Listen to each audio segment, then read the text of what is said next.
Ребята, всем привет! Сегодня мы с вами рассмотрим вот такую вот отладочную плату. Она построена на микроконтроллере STM8 S103F3. Вот он сам микроконтроллер в 20-выводном корпусе. Также на плате присутствует два светодиодных индикатора, один из которых управляется программно. Есть кнопка Reset для сброса микроконтроллера. Вот этот разъем нужен для внутрисхемной отладки с помощью SWIM интерфейса. Также есть micro-USB разъем, но линии данных этого разъема не заведены на микроконтроллер. Этот разъем используется только для запитки платы. Также плату можно запитывать с помощью вот этих двух площадок, то есть подавать сюда напряжение в районе 5 вольт, которое будет с помощью вот этого линейного стабилизатора 11-17 на 3,3 вольта стабилизироваться до, соответственно, 3,3 вольт и подаваться на микроконтроллер. Сравнивать STM8 мы сегодня будем с его ближайшим, как мне кажется, конкурентом. Это Atmega 328, вот на такой плате Arduino Nano.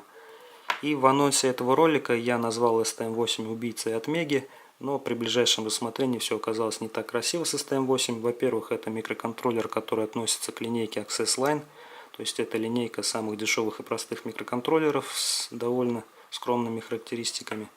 А также у AVR в последних сериях оказалась существенно доработана внутрисхемная отладка, что тоже является большим плюсом для них.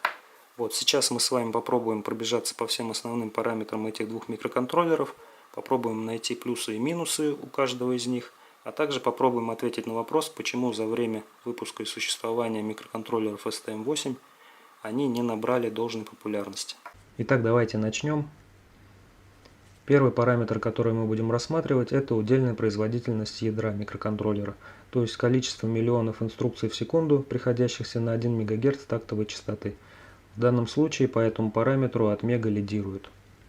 Следующий параметр это максимальная частота ядра. Здесь, казалось бы, все просто. У STM8 это 16 МГц, у Atmega 328 это 20 МГц. Но на самом деле, если заглянуть в даташит, то можно найти вот такие графики. Этот график для STM8, и исходя из него видно, что во всем диапазоне питающих напряжений, начиная от 2,95 вольт и до 5,5 вольт, STM8 может тактироваться от частот до 16 МГц. В то же время для Atmega этот график выглядит следующим образом. То есть для каждого напряжения питания существует некая граничная частота максимальная, на которой может стабильно работать Atmega. Исходя из этого графика я взял несколько точек и поместил их в таблицу. И в этой таблице, например, видно, что при напряжении в 3 вольта STM8 может работать на 16 МГц, а Atmega только на 11,5. Но нужно отдать должное Atmega. Во-первых, она при 5-вольтовом напряжении питания может работать на 20 МГц. И при низких напряжениях, например, при 1,8 вольта, она может работать, правда, на пониженной частоте, максимум на 4 МГц, но может работать.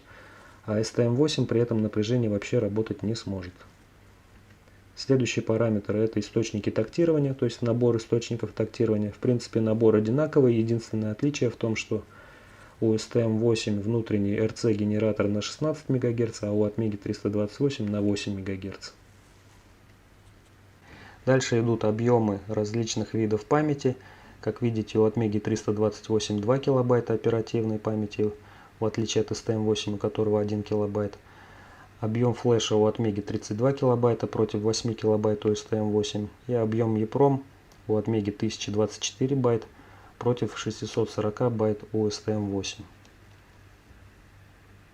Следующий параметр это напряжение питания. Здесь у Atmega видно ту же самую зависимость, которую мы смотрели двумя слайдами выше. То есть зависимость напряжения питания от частоты работы. Следующий параметр потребление в активном режиме. Здесь довольно хитрый этот параметр. Во-первых, оба производителя измеряют его в разных условиях. Но вот если удалось даже найти измерение в одинаковых условиях, то есть при частоте в 16 МГц и 5 вольт, то все равно сравнивать эти параметры напрямую не совсем корректно, поскольку оба производителя производят измерения при максимально отключенной периферии, и как раз возможности по отключению периферии могут различаться у этих микроконтроллеров. Поэтому здесь это потребление приведено просто как ориентир, для того, чтобы понимать, что серьезных отличий в потреблении нет между этими микроконтроллерами. Рабочий температурный диапазон обычный промышленный от минус 40 до плюс 85 градусов Цельсия. Следующий параметр – это количество пинов. Он зависит от корпуса, в котором выполнен микроконтроллер. Для STM8 это 20 пинов, для Atmega 328 – 32 пина. Следующий параметр – количество ножек ввода-вывода общего назначения GPIO. Для STM8 доступно 16 таких ножек, для Atmega 328 – 22 ножки. Здесь немного различаются различные режимы работы этих ног. Режим входа в принципе не отличается. У обоих микроконтроллеров можно включить подтягивающий резистор к плюсу, к логической единице, либо не включать его. В режиме выхода у Atmega доступен режим работы push-pull, тяни-толкай, то есть микроконтроллер может тянуть ножку и вверх, и вниз. У STM8 доступен режим push-pull также, а также доступен режим открытого коллектора, когда микроконтроллер может только тянуть ножку вниз. По нагрузочной способности на пин одинаковые 20 мА у обоих микроконтроллеров, но есть общее ограничение на все ножки GPIO. У STM8 это 80 мА, у Atmega 328 это 150-200 мА в зависимости от напряжения питания. Следующий параметр – это количество ножек, с которых можно формировать прерывания по изменению их состояния. Исторически у АВРов было 2 либо 3 ножки такие. Они обозначаются обычно int0, int1. Если есть еще одна, то int2. Для них можно индивидуально задавать параметры, по какому фронту должно формироваться прерывание. И здесь также эти две ножки присутствуют. Кроме них, в новых Atmega'х Atmel стал добавлять возможность для остальных ножек, практически для всех, тоже формировать прерывание по изменению, но без возможности настройки условий срабатывания, то есть прерывание формируется по любому изменению. Таких ножек еще 20 есть у Atmega. У STM8 ситуация следующая. Есть 16 ножек, их индивидуально можно включать-выключать, но параметры условий, по которым будет срабатывать прерывание, можно задавать только, вот эти параметры можно задавать общие на один порт, то есть 8-битный порт. Но вот эти 16 ножек, они распределены на 3 порта. То есть для каждого из 3 портов можно задавать индивидуальные параметры, по каким фронтам должны формироваться прерывания. Следующий параметр – это способ обработки прерываний. У Atmega конкурентная обработка прерываний или невытесняющая. Это означает, что если возникло прерывание, то запустится обработчик прерывания. И если во время работы этого обработчика возникнет еще одно новое прерывание, то оно будет обработано только после того, как будет завершена работа первого обработчика. То есть все обработчики прерывания, они работают друг за дружкой по порядку. У STM8 возможен как такой же механизм, так и вытесняющая обработка прерываний. То есть каждому прерыванию назначается уровень приоритета, один из 3 возможных уровней.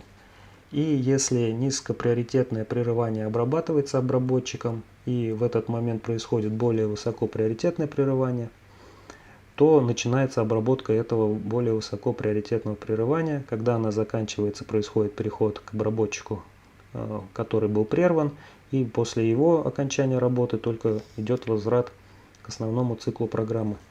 Не сказать, что это большое преимущество, но иногда, если вам нужно среагировать на события максимально быстро, насколько может микроконтроллер, и чтобы не было каких-то случайных задержек из-за других прерываний, то это может быть полезно, но в ограниченном круге задач. Таймеры общего назначения. У STM8 2 таймера 16-битных и 1 таймер 8-битный. У Atmega наоборот, 1 таймер 16-битный и 2 таймера 8-битных.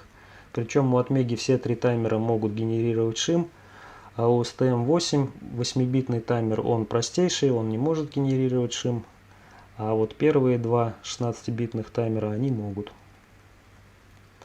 Ну и сторожевой таймер, в принципе, здесь все одинаково. Один сторожевой таймер тактируется от внутреннего РЦ-генератора на 128 кГц. Дальше у нас идут интерфейсные периферийные модули. Начнем с модуля SPI. Он в обоих микроконтроллерах только один. Немного различаются максимальные частоты работы, но они отличаются, поскольку различаются тактовые частоты максимальные для ядра микроконтроллера. На самом деле у обоих микроконтроллеров частоты SPI ограничиваются половиной от частоты работы ядра микроконтроллера. В обоих микроконтроллерах SPI может работать как в мастер, так и в slave режиме. И у STM8 есть такая небольшая плюшка, он может аппаратно считать контрольную сумму передаваемого или принимаемого пакета. Следующий модуль это I2C модуль. В обоих микроконтроллерах он также один. Поддерживаются 100 кГц и 400 кГц режимы, мастер-слейв режимы и адресация по 7 либо 10-битному адресу. Тут в принципе отличий каких-либо существенных я не увидел. Ну и модуль UART, он также в каждом микроконтроллере один. Максимальная частота для STM8 1 МГц, для Atmega 328 2,5 МГц. Также у обоих присутствует синхронный режим, то есть здесь он назван SPI мод. И у STM8 есть два дополнительных режима, это IRDA мод и Lean мод. Дальше идут параметры ACP. В каждом микроконтроллере есть по одному ACP 10-битному. Количество каналов либо ножек, которые могут мультиплексироваться на этот ACP, у STM8 5 каналов, у Atmega 328 8. Максимальная частота оцифровки существенно различается. Для STM8 заявлено при разрешении в 10 бит при разном напряжении питания. Частоты сбора, частоты оцифровки ACP либо 285 кГц при 3,3 вольтах, либо 428 кГц при 5 вольтах напряжения питания. У Atmega частоты оцифровки значительно ниже. При разрешении 10 бит это 15 кГц. И вообще, в принципе, максимальная частота оцифровки 76,9 кГц, но при этом страдает разрядность. Насколько страдает, в документации нет, поэтому вот как-то так. Источники опорного напряжения. У STM8 нет внутреннего источника опорного напряжения, можно подключить только внешний напряжением не менее 2,75 вольта. У Atmega есть возможность как подключить внешний источник опорного напряжения, так и использовать внутренний источник на 1,1 вольта. Дальше идут различные вспомогательные периферийные модули. К сожалению, у обоих микроконтроллеров нет ни USB, ни CAN, ни TMA. В более старших линейках STM8 это все присутствует, но конкретно в этом микроконтроллере нет. Также из дополнительных плюшек у STM8 есть отдельная ножка для подключения к ней пищалки и отдельно аппаратно реализованный таймер для генерации меандра на этой ножке. Также у STM8 есть 96-битный уникальный ID-шник, уникальный среди всех STM-ов. А вот у Atmega 328 есть термометр, который подключен к ножке ADC8, то есть это 9 канал ACP, 8 он если с нуля нумеровать. Вот, он в принципе обладает не очень хорошей точностью. У него приходится 1 милливольт на 1 градус, поэтому погрешность в районе плюс-минус 5, по-моему, градусов, если не ошибаюсь. Довольно слабые характеристики, но тем не менее то, что он есть в микроконтроллере, это плюс. Что касается возможностей внутрисхемной отладки. Микроконтроллер STM8 поддерживает отладку по интерфейсу SWIM. Это двухпроводной интерфейс, работает через две ножки Reset и SWIM. Его поддерживает в частности дешевый отладчик ST-Link. И по поводу отладки через SWIM у меня будет отдельное видео, одно из ближайших. Вот, по поводу AVR ситуация следующая. Исторически у старых AVR поддерживался AVR JTAG, но поддерживался он только у старших моделей микроконтроллеров, начиная с Atmega 16. Вот, а у младших моделей просто не было никакой возможности внутрисхемной отладки. Но в новых сериях микроконтроллеров Atmel добавил поддержку отладочного интерфейса Debug Wire. Это интерфейс, который работает всего по одной ножке Reset, то есть изначально у вас микроконтроллер работает по прошивочному интерфейсу ASP. По нему можно с помощью фузбита включить Debug Wire, при этом ASP перестает работать. И для обратного перевода уже нужно по Debug Wire снова включить ASP. У него есть некоторые недостатки, в частности он не поддерживает пошаговую отладку. И для установки очередного брейкпоинта, либо для снятия нужна прошивка памяти программ. Дело в том, что установка брейкпоинтов для остановки во время отладки, она реализована с помощью отдельной команды в памяти программ, то есть микроконтроллер знает команду break, и останавливается для того, чтобы отладчик мог считать, мог повзаимодействовать с микроконтроллером. Так вот, для того, чтобы установить эти команды break, либо снять их, необходимо изменить память программ. Я не знаю, насколько, то есть прошивает ли он всю память программы, либо частично. Проявляется это вот как, то есть, когда вы запустили отладку, где-то остановились в какой-то точке и ставите дополнительные точки останова, либо снимаете, отладчик будет прошивать память программы. Это, во-первых, задержку вносит, во-вторых, тратит ресурс флешки. Но в случае с отладкой нового устройства это не так актуально.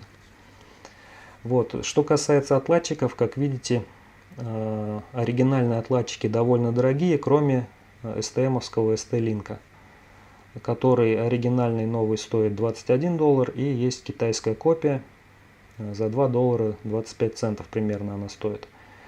Почему он такой дешевый? Потому что он построен на том же микроконтроллере STM-овском и не содержит какой-то существенной обвязки, он сам по себестоимости очень дешевый. Остальные отладчики почему-то довольно сложные и дорогие поэтому. Что касается различных сред разработки. Вообще ситуация с STM8 сейчас напоминает ситуацию с AVR-ками в момент их появления.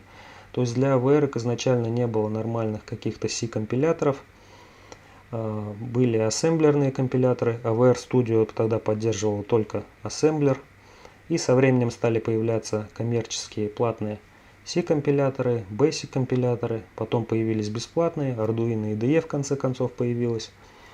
И с STM8 похожая ситуация, в принципе, была до недавнего времени, не было полноценной среды разработки визуальной, в которой можно было бы писать на языке C и у которой не было бы ограничений по времени либо по объему программы.